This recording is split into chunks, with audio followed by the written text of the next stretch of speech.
The messages with him were much more graphic and S-word nature, basically describing in great detail all the S-word things he wanted to do to her.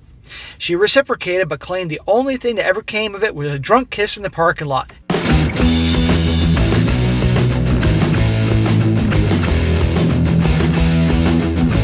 Welcome back to They Did What? Your source for the internet's craziest, most entertaining stories, where I go over them, analyze them, and most certainly make fun of them.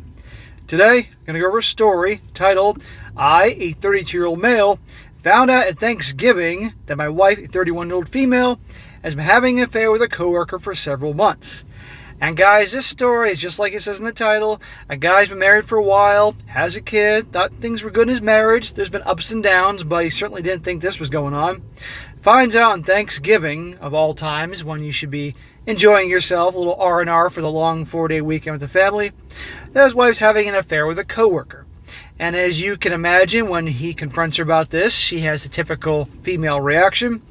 But you're going to see, guys, that it doesn't stop there. You're going to see that, let's just say she has a history of this kind of crap. But as you can imagine, this guy is heartbroken, and he's thinking it's an emotional roller coaster, and he's thinking or hoping that he maybe can change her. Well, how do those things usually work out? Not that good. So I'm going to go over this story, guys, and use this both as entertainment as a teaching tool that, unfortunately, a leopard doesn't change his spots. You can't change people, and typically once a cheater, always a cheater. And it's always best to walk away instead of being disgraced and taken advantage of and made out to be a fool your whole life. So it starts off, he says, setting the scene, my wife and I had a long, rough patch during COVID. Distance, emotional disconnect, dead bedroom, the works. I work IT in a hospital, and it was my turn to cover on-call for the holidays. As we pulled to my uncle's house for the holidays, a call comes in. So I take a while, the family goes inside. I was using my laptop, my wife's phone, as a hotspot. I use an Android and never really use iPhone since the home button was removed. She gets a notification from Snapchat. I swipe as to remove it, and it opens up instead. I saw a message from the username Nerd, and it has a kissy face emoji in it. Well, that's a nice surprise while he's doing some work, and he's even working on Thanksgiving for the family, and he gets that thing from her. And how stupid is she having this on her phone, and she gives him the phone, and of course something pops up, right? Little did I know opening that message was going to lead to several saved messages from a coworker dating all the way back to the beginning of the year. I don't use Snapchat, but apparently if you don't save a message, it deletes with time. So the conversations are very choppy, but include several inappropriate texts of essentially 20 questions, the SEX edition. I skim through, my stomach sinks, I wrap up my work and try to calmly go in and tell her we need to leave. Saying I've been called into work, my wife knowing me fairly well, I'd say these last 6 years, knew that something was wrong. I get in the car, my 4-year-old's in the back, and I try my best, unsuccessfully, to try to remain calm until getting home. So, he wasn't going to go have dinner, no mashed potatoes and turkey, he went in and said, nope, we're going home. She obviously knew what was up. Women can sense these things. What a piece of garbage. The COVID story, when people were stuck in the house, driving each other crazy, or becoming more distant. That's what we got here. Well, she found a way to entertain herself. It says, I go through the messages more thoroughly with her and see her sending out our address to him. Surrounded by comments of, it's not a date if you can follow the 6-foot rule. He won't be home, etc. She said to come on over. She felt extremely guilty. They made awkward small talk, and then she asked him to leave. This happened in April. Nearly 4 months of who knows what and how much texting, since most of it wasn't saved. So she had this dude at their house. Right then and there. She's toast, in my opinion. The fact that after all that, she's toast. Unfortunately, it doesn't go that way. He says the messages become less frequent after that. Only a couple months until August where they stop. I snap. I call Nerd, confront him about what's been going on with my wife the last several months. He says nothing happened. Sure, dude. She says nothing happened. All I have is several months of sexual flirting, a picture she sent of her in her bra, and the scheduled country day at our house. Nope. Pack your bags, get the hell out. End of story. Don't let the door hit your ass on the way out. Now, sure, it's not going to be that easy as things go nowadays, but that would be my attitude. So here I stand, feeling disgusting, unworthy, second place, betrayed, and most importantly, stupid. She lied before. Ding, ding, ding. Going to bars, saying she had to work late. Inappropriate texts that she wouldn't reciprocate, but also didn't shut down. S-word partners that were close friends that she hid from me. I know our marriage was on the rocks. I admit my contribution to that. I stopped being romantic. I kept our conversations short. We were drifting. I don't blame her for wanting to stray. Smack. Dude, what the hell's the matter with you? Have some self-respect, okay? Nobody's perfect here, but it takes two in a situation. You may not have been perfect in terms of, okay, maybe you weren't being as romantic and all, but during the COVID times, you were obviously at the hospital, you're in healthcare, so she could be a little more understanding. But we've been going to counseling these last few months, and I thought things were going well. I've been trying again, and so has she. She hasn't been trying. But right there, he says she has a history of lying. Going to bars and saying she worked late. Total lie. Inappropriate texts with coworkers and other people. S-word partners that were supposedly friends that she hid from him. People that are like that, they don't change. That's what they're used to. That's their history. Instead of working on problems or maybe ending a relationship when you feel inclined to cheat or hurt the other, they just keep them going and have their side entertainment. It's not worth being in a relationship or marriage with someone like that. Now you're going to see his big concern is going to be his child, which is fair. I get that. I'm not a parent, but believe me, I can try to have empathy on that issue. But it's not worth being stuck in a situation like that with someone that treats you like that. And by the way, it would go the same if a dude was doing this to a woman. He says, I just can't shake the feeling of something physical happening, despite both of them claiming otherwise. I wouldn't believe a word any of them would say. How stupid would I be to believe that, right? I've seen the worst side of myself these last 24 hours. She claimed with 60% an emotional connection with him and 40% physical attraction. Since I let myself go. He says, I'm 5'7", 150, and a realistic 6 out of 10. This guy's in shape, taller than me, and only 25. She's obviously distraught, has mostly taken my verbal lashings with grace, and wants to try to make this work. Well, that's what they all say. And I'm only waiting for her to say it's not what you think, or something else like that. Of course she wants it to work because, a lot of gals, they still want that guy there to provide, or they want to go through the embarrassment of the divorce and letting it get out what she was doing, stuff like that. Here's where your advice comes in, Reddit. How do I ever trust her again? You can't. Okay? You can't. She has a history of this shit. How do I break up our family and lose at least half of the next 14 years of my daughter's childhood? Would you rather stay with her and know that she has a history of cheating and lying and deceiving and had a dude at your house and claim that nothing happened, even though nobody in their right mind would believe this, and let it go? And always be wondering what's she going to do next. Is she telling the truth when she's on her phone? Is she Snapchatting with some other dude she met down at freaking Starbucks or at work? Is she, when she goes out, is she really actually at work or something? Or is she out with some dude in some dude's car, going down? Seriously. And every time you hook up, if you hook up, picturing some other dude. Your daughter is going to be raised in a household where mom and dad aren't exactly very happy with each other. And your daughter will grow up thinking that's how things are.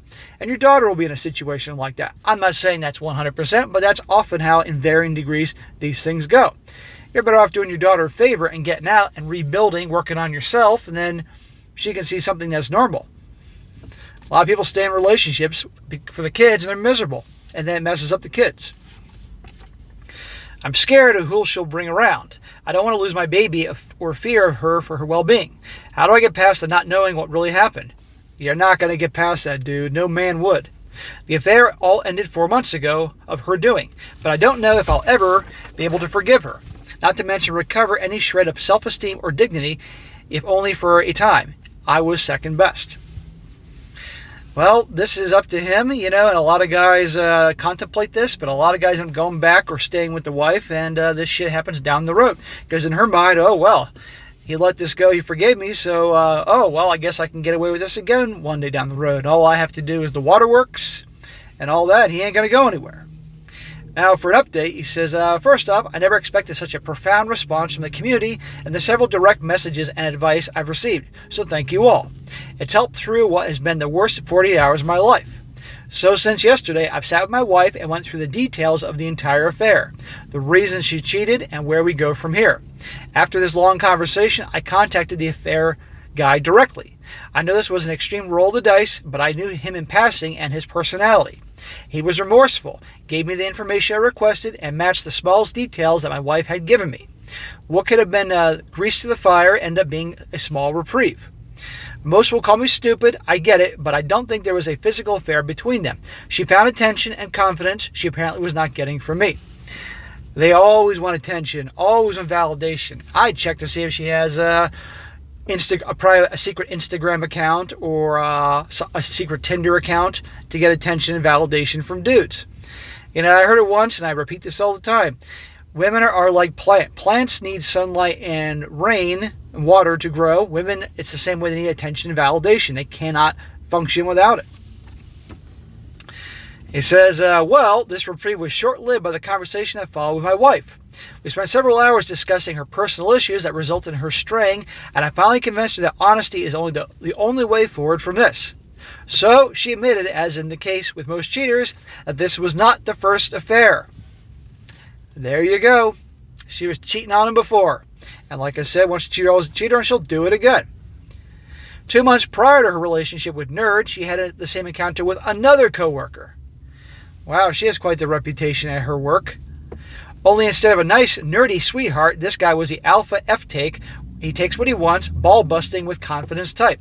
The messages with him were much more graphic and S-word nature, basically describing in great detail all the S-word things he wanted to do to her. She reciprocated, but claimed the only thing that ever came of it was a drunk kiss in the parking lot. He says, yeah, I know. What a load of crap. So both times things were going on. She said, but nothing happened. The dude came over to her house. Nothing happened. Just a drunken kiss in the parking lot, but that's it. Nothing happened.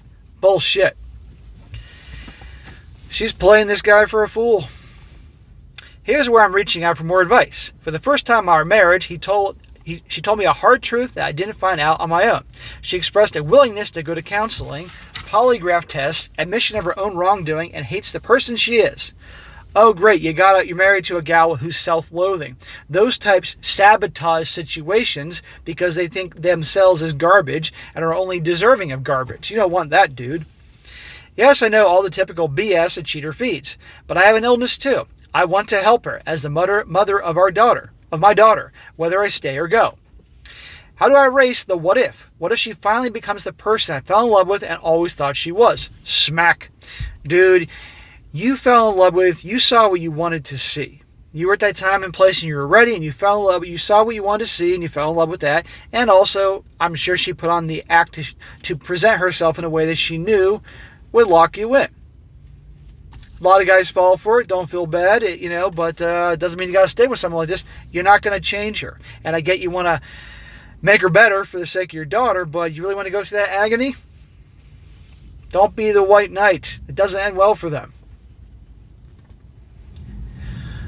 Address the things that ruined us and lead us here. Of course, she could just be feeding me what I want to hear and go back to cheating. There you go. See, his gut knows. But is it really so impossible for people to change and grow from such disgusting behavior? I'm going to say probably a definite, I'm going to say no, not her. Is it impossible? Has in the history of human history, has someone done bad things in the past, been generally remorseful and changed? I'm sure it's happened, but generally people don't change. And if she thinks very lowly of herself, this pattern is going to repeat. So as much as this is a good guy, he wants to do these things for his daughter, and he wants the girl back that he fell in love with, even though that's, in my opinion, what she put on the show for him. Not going to happen, not worth it. So the best thing is to speak to an attorney, figure out his options, good, bad, or ugly, and figure out then how he's going to move on. And he may end up losing the house. He's probably not get full custody of the daughter, have to pay a big alimony and child support and all that, but is it better to stay with her and be miserable and have her cheating on him, making a fool of him? A man can start over. A man can, with a very small amount of money and small circumstances, survive and then turn things around. And this guy can too. I've seen it done. But it's certainly better than my opinion. When I'm 44, I've been on this planet long enough to then be stuck in a situation where someone just outright treats you horribly and lies and cheats, makes a fool of you. It's not worth it. And his daughter will grow up thinking this is normal. He has a chance to get away and work on himself And hopefully then, if that's what he wants, after working on himself a long time to be the type of man that all men should be, self-respect, not taking any crap, maybe one day you can find a gal that actually is traditional, conservative, has some integrity, and have a good thing with her. And that can be a model for his daughter to see as a happy relationship. And maybe one day she'll end up in that. And hopefully not become a person like her mother. Who knows? But staying in it, bad idea in my opinion. Alright guys, that is it for today. Be sure to comment down below and what you think about this. Again, once a cheater, always a cheater. And be sure to like the video, share it with your friends, and subscribe. And I'll catch you next time.